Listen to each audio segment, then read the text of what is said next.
I'm going to get my overtime. And then, if we have the nerve to rally about it, then they're going to call them out en masse. 20 over there, 20 over there, like Tiananmen Square over here, man. They're boxing us in. And why are they doing all that? Because they making money. They making money and they profiting of the enslavement of their citizens and the death of the innocent dogs that their citizens love. All right, I got my man coming. Where's Adam? He's fucking. No, right here. Here he is. All right. Check this story, okay? You see Adam, he just came from drill, right? Yeah, my drill weekend, yeah. Adam's, he's a client of mine, he's a buddy of mine. Yeah, man. Adam fought for this country, Iraq, okay? Adam did everything the right way, okay? He joined the military, he fought, he came home, he worked a steady, over 50-hour-a-week job, security, never been arrested, never bothered anybody, okay? Where's, who's got the picture of Cindy? Right here. Do you mind bringing it? Bunch of them are If we could point out Cindy, bring it to the forefront, okay? Yes, sir. Adam got himself a pit bull puppy. Here's the baby. Point him out. Point her out. Where's she at? Right here. Okay, right in the centerpiece, okay? I want everyone to look at it. Does that look like a killer? Look at Cindy, everyone. Hell no! There's some pit bulls that look tough. This pit bull looks like a poodle. She's a sweetheart, an angel, okay? He had himself a pit bull. Police, they run around, they run to the judges, they get their warrants signed, nobody looks. They're robo-signing these warrants, 1,000 of them a year. All right? So guess what happens? They go to Adam's house. Was it Grant Breckenridge? Or? Yeah. They go to Adam's apartment complex, Grant and Breckenridge. Keep it close to your mouth so it's louder. They go to his apartment complex, Grant and Breckenridge. 4 apartments there. Adam lives in the rear back apartment. Right? Upper rear. Upper rear. I'm sorry, upper rear. Search warrant says upper apartment. Guess which one they go to? The upper rear. Guess what they do? They kick down his door. Okay, guess where the drugs were being sold from? The other one. Guess what they find at Adam's apartment? Nothing. No drugs. But what they do find is a pit bull, okay, tethered to the kitchen. She gets herself into trouble, so you know, he had her on the nice cool floor. She could roam around, had run to the kitchen. She was tied up. Adam, was she tied up? She was. Did you tie her up every time you went to work? Yes. And you did it so she wouldn't get into trouble and do puppy things and everything? Yep. Was Cindy your best friend? She was my best friend. Did you love that dog? Very much. Did you love that? Okay, Adam loved that dog. And I know because I don't just take everything at face value. I talk to people in the community and everyone loved that dog. Did everyone love that dog? Oh yeah, the whole neighborhood. What did they do to that dog? Well, I'll tell you what they did. Joe Cook, he shot that dog that was tied up. That's his 26th kill, okay, in 4 years. All right? 26.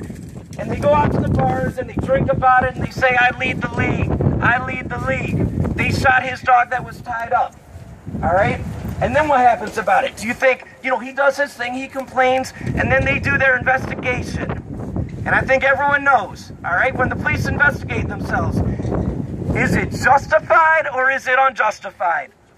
I'll tell you what, we've been seeing a lot of justified police killings. I'll tell you this much, okay?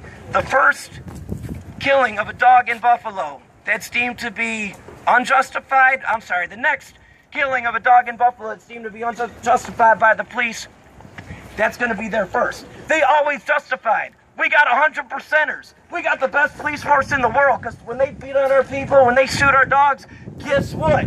They're justified. Are they though? Hell no! Are they justified in shooting? And here's the thing, okay? I love dogs. I freaking love dogs, as do many people here. But some people don't. Okay, no problem. I'm not religious, but I sure as hell respect people that practice religion, and I'm not going to interfere with that, okay? So I think everyone could understand why Adam, he loves his dog so much.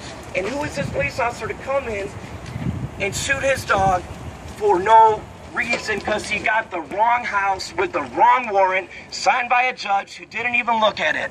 And why did they do that? Because that way they could go in, not to Adam's apartment, but maybe find a joint. Maybe find something, okay? And then they could come into court and get their court slip signed. And they could feed the system. They could feed this inflated, bloated system, okay, that's feeding off of the enslavement of its citizens and the flesh of the dogs that are being shot all over the country, but no more than here in Buffalo, New York. Right, that's right. That ain't worth That's fighting right. for, I'm gonna say a little chant too, all right?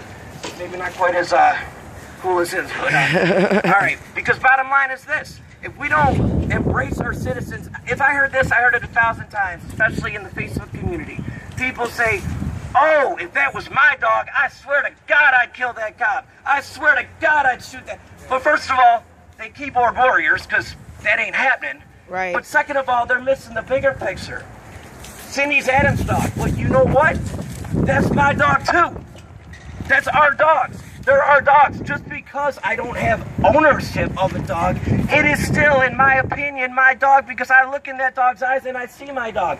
I see love, I see beauty, I see something that should be treasured and preserved, not destroyed and destructed for the amusement of officers who are doing it for pay. He makes $130,000 a year. He shoots 26 dogs. He makes $130,000 a year.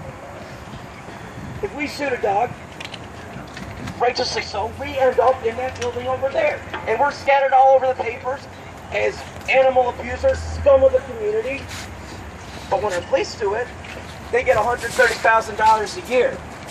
Is that justice? Hell no! Is that justice? Hell no! So with that kind of justice, why do they deserve peace? They come to our home. State sanctioned home invasion. Hold on. They got homes too though, right? Right? Don't everybody got a home? If we're not safe in our homes, why should they be safe in their homes? Right. They All right? shouldn't. And here, let me tie this together. Right here. We're gonna speak Another on friend of it. mine, Brooke. And Chi-Chi. They got Coco right here. Beautiful Snow White Pit Bull. 3 weeks ago, Brendan Kiefer comes. Kicks down her doors. All right? This time they struck gold. They found a couple bags of cocaine residue back left bedroom. Guy they were looking for wasn't there. Okay, Brooke just happened to be in the house. A lot of people in that house. No case, no nothing, but what did they do? Brooke, her first thought. Brooke knows. She's been there. They shot her dog a few years ago, too. She says to Brendan Kiefer, please don't shoot my dog. She's on the ground, looking back at him. Please don't shoot my dog. Dog is cowering in the corner. Cowering. All right? And here's what he says. Please don't take offense. This is a direct quote. Don't be mad at me, be mad at him. He says, man, you shouldn't even have those dogs. Those are, quote, unquote, those are nigger dogs. Brendan Kiefer. That's what he thinks about his community. That's what he thinks about the citizens that he's sworn to serve and protect. And then he puts 2 or 3 bullets in Coco, crying, begging for her life, an innocent victim.